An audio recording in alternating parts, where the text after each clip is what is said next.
здоровья, у нее шикарный результат по здоровью, но у нее был опыт в сетевом маркетинге, и она тоже точно так же решила рассмотреть компанию уже для бизнеса.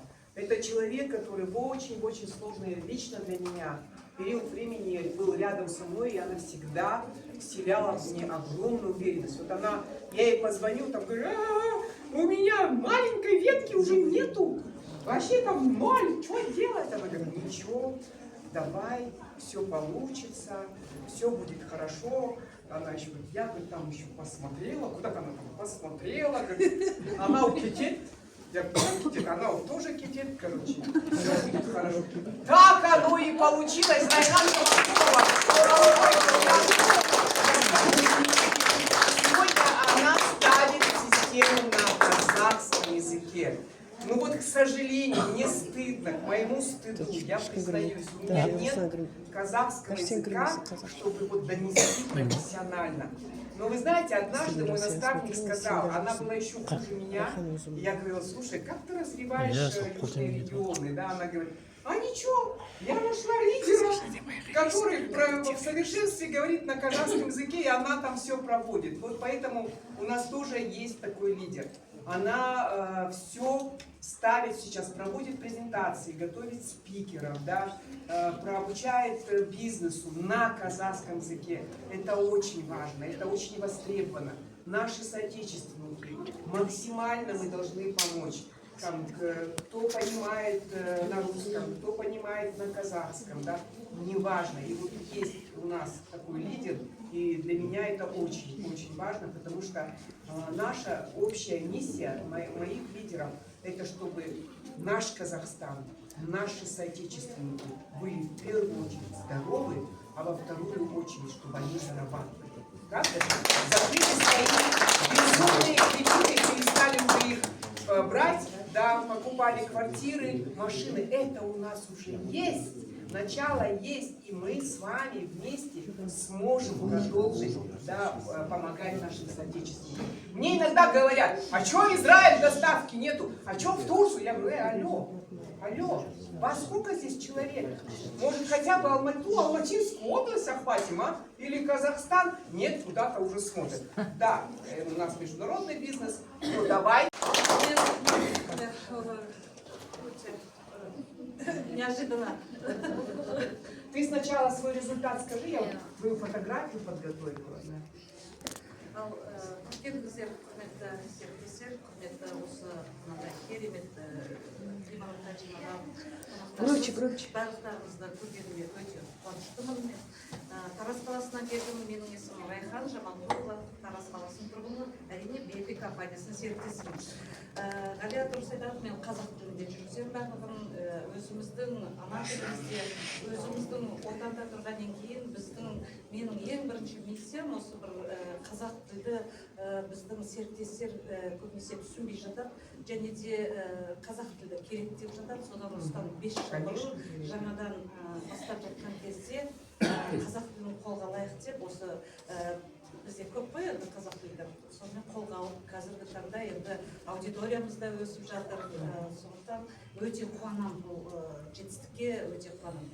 Енді мен өзім денсаулықтан келген бұл компанияға, негізінде менде мамандығым бухгалтер менің, осы Тараз әуежайында біраз жыл жұмыс істедім, статистикада жұмыс істедім. Содан кейін 20 жыл бұрын менде жүйелі бизнесқа келгем. Сетевой компания дейді ғой. Сондықтан сол компанияларға рахмет, біраз тәжірибе жинақтадым. Ал BP компаниясында маған айтпай-ақ қойыңыздар. Маған маркетингі, маған ештеңесі керек жоқ, мен денсаулығымды түзеп алсам болды деп келгем. Өйткені мен Тараз қаласында өзіміздің ауруханаларда 10 жылдай учетта тұрдым. Ол мен қан қысымым өте жоғары болды. 30 жастан кейін-ақ мен қан қысымымен ауырсам керек. Жастықпенен ештеңені білмедік. Содан жаңағы дәрілерін береді, ішеміз. Одан кейін компаниялар келеді, олардың жаңағы биологиялық активті қоспа дейді ғой, бар дейді. Оларды, настойкалар соларды ішіп жүрдім. Сөйтіп 10 жылдан кейін тексере келген кезде менің қантым да көтеріле бастады, ағзадағы 12-14. Өзім жаспын, бірақ жаңағы қан қысым өте жоғары, күнде азанда тұрған уақытта 210-220 болды. Күнде. Оны кешке кешке шейін 170-ке тұрсам, түсірсем қуанам. 170-ке. Содан қартып 12-14-ке 8-9 болса қуанып кетемін. Менде қартым түсіпті деп. Ағзадағы қартым түсіпті деп. Өйткені қолым 7-8 жыл дірілдеді. Содан кейін сол соңғы кездері 2016-2017 жыл 3 айда 16 келі салмақ түсіріп жібердім. Ол неге деп күнде айнаға қараймын. Енді қап-қара болып бара жатырмын да, күнде айнаға қараймын. Бұл неден деп таппайды. Содан қайттан скрининг өтіп түсе бастаған кезде менде қалқанша без өте үлкен. 10 сантиметр дейді. 9 сантиметр общий, 9 миллиметр. 3 бөліктен тұрады екен. Сол алады екендағы ең коварные жаңағы тамырларын жайып, біресе жаңағы көкірегінде кисталар пайда болды, біресе мына женский жақ 5 жерде учетқа. Енді жағдайым енді төмен. 3-ші этажда ырсылдап әрен шығып, 2 бөлініп, сосектеріне бар. Неғып тұрсың дейді. Ұялам. Әшейін кішкене демалып тұрмын дейді. Демалып үйге келген уақытта мына өкпем өшіп кетеді жаңағы. Содан енді бадылар ішіп жаттым ғой, енді неше түрлісін қарап жатқан жоқпын менде. Жан керек барлығымызға. Содан BP компаниясымен 2017 жылы таныстым. Аяқ жағына қарай осы маған маркетинг ештеңе айтпаңдаршы қыздар. Мен тек қана денсаулығым түсейінші, 2 жыл үйден шыға алмай қалдым. Постоянно қара очки киіп жүрем. Үйде көп очкилерім сол сақтап қойдым. Қара очки киіп жүрем, басыма капюшон. Өйткені ұялам. Өмірі бақи әдемі болып жүріп, бір бастың ішінде, 3 айдың ішінде қап-қара болып кеттім жаңағы. Қап-қара енді қылдырып дірілдеп, белім қисық, басым қылдырайып, мына жерін сөйлеген уақытта жаңағы аузым қисан-қисан етіп, дауысым өзгеріп кетті. Содан 2017 жылы келдім. Міне енді барлығын айтпай қойын қалай болғанын енді. 3 күнде менің давлением нормаға келген уақытта мен таңдым. Бірақ енді Райханда 3 күнде результат болыпты деп ойлап қалмаңыздар. 3 күнде мені білдірмей түсірді, бірақ кейін мен талай скачоктан өттім. Обострение дейді ғой, неше түрлі. Біресе көкіректен өттім, біресе белімнен, біресе басымнан енді өтіп, қазіргі таңда мен өте жақсы сезінемін өзімді. Мұны жақында ғана 29-ға толдым, жасым 60-ға қарай кеттім, не ақталап жаңа 60-ға десе. Бірақ енді өзім жақсы сезінемін. Бұрын қаңғысы 235 қазір, мұны 125, 135, өте жақсы сезінемін. Барып тексеріп қоям, қантты бұрын 12-14 болса, қазір 4-9, 5-1. Бірақ рет алып жағымға көтерілді қантты, осы уақытқа шейін. Қолымды білдегені ол бір 7-8 күнде кетті, басымның қалтырағанында сондай болды. Қазір сезем, содан осы Алматы қаласында BP компаниясы дүрілдеп жүріп жатыр дегеннен кейін келдім. Астында болды, помню. Қарап отырсам елдер көрейінші дедім. Бізде Таразда енді барлығы кішкене саябырсы адамды аз қой енді. Келіп қарап отырсам, бір кісілер маған ең қатты не алған отжимание. Отжимание жасап жатыр, а мен ондай жасай алмаймын ғой. Отжимание жасап жатыр, жүгіріп келіп, мынандай жерге жүгіріп келіп қарадым, отжимание жасап жатыр. Бір кісі үлкен жасын 70-тен асырап, айына $600 тауып жатыр. Мен не істеп жүрмін? Мен жаратып жатырмын мен лучше. $600. Біреу $3,500 деді, біреу $2,000. Мен не жүрмін? Мен білімім бар, неге қолданбасқа деп. Жан жағыма айта бастадым соны. Жан жағыма айтып, содан команда айтып, енді ең бірінші кездерде айтып жүрмін, бірақ ана офистарына жібере саламын, сол қыздардан сұра деп. 2019-ның басында, 2017-ның аяғында келдім ғой, 2019-ның басында серьезно осы бизнесқа келдім. Жаңағы BP компаниясының серіктесі болып келдім. Қазіргі таңда тек қана Қазақстанда емес, енді жан жақта бізде шетелде бар. Командада Франция бар, Франциядан Германия, Германиядан Россия, бірден Италия шықты, Африкадан да. Представителдер шығар еді. Содан кейін Россияда, Кавказдан шықты жақында, Өзбекстан, енді бірен саран бар, Қазақстанның шет-шетінде бар.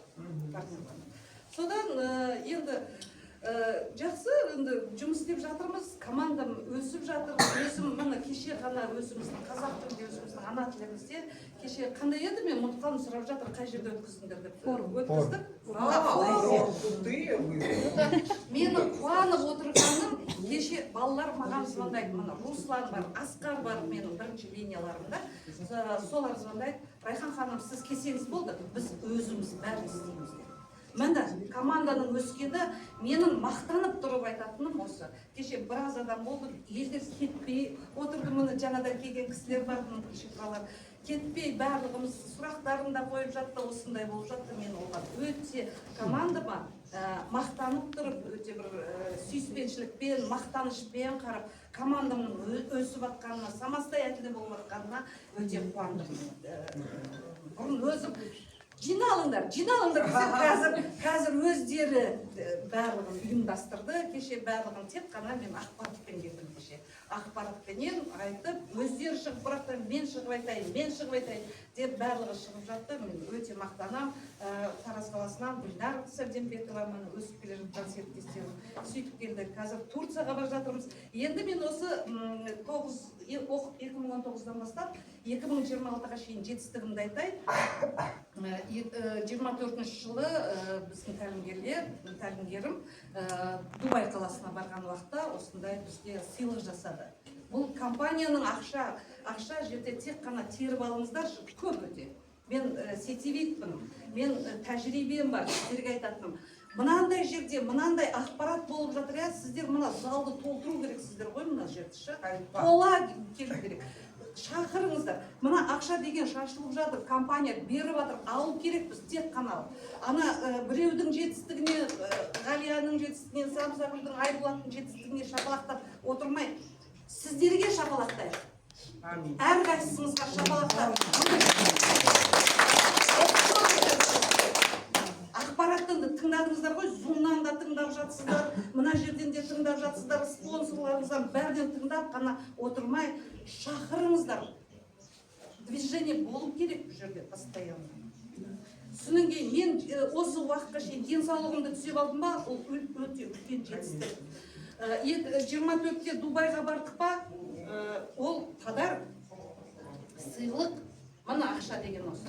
25-ші жылы компаниядан Таиландқа бардық. Ол да компанияның бізге берген промоушн орындадық, мына ақша. Мына Турцияға кетіп бара жатырмыз. Ең бірінші жылы жаңыз өзім барғам. Екінші жылы, 25-ші жылы Франциядан, Турциядан, Қытайдан партнерлар келді. Қазір міне 7 адам болып командамен кетіп бара жатырмыз. Осы уақытта Таиландта болғанбыз. Таиландтың енді островта өлең айтып, билеп жүріп бәрін көрдік, иә?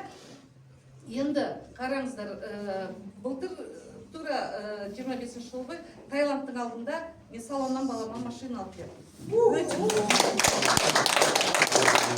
Қазір мен сіздерге келетін күні осы Тараз қаласынан тамаша ЖК-дан бизнес-класс жайымыз 2 комнатты квартира алып. Саяхаттап жатырмыз. Біз қазір бұрын алып жүрсек, бұрын мен жаңа айтайын дегенім спонсорын алып жүрген болса, сыйлығын алып, қазір өзіміз сыйлық беруге мүмкіншілікпіз. Алла тағала айтады ғой, Алла тағала мені алушыдан емес, мені берушіден жасап. Сондықтан қазір бізде беруге мүмкіндігіміз бар. Бәрі қайсыңыз.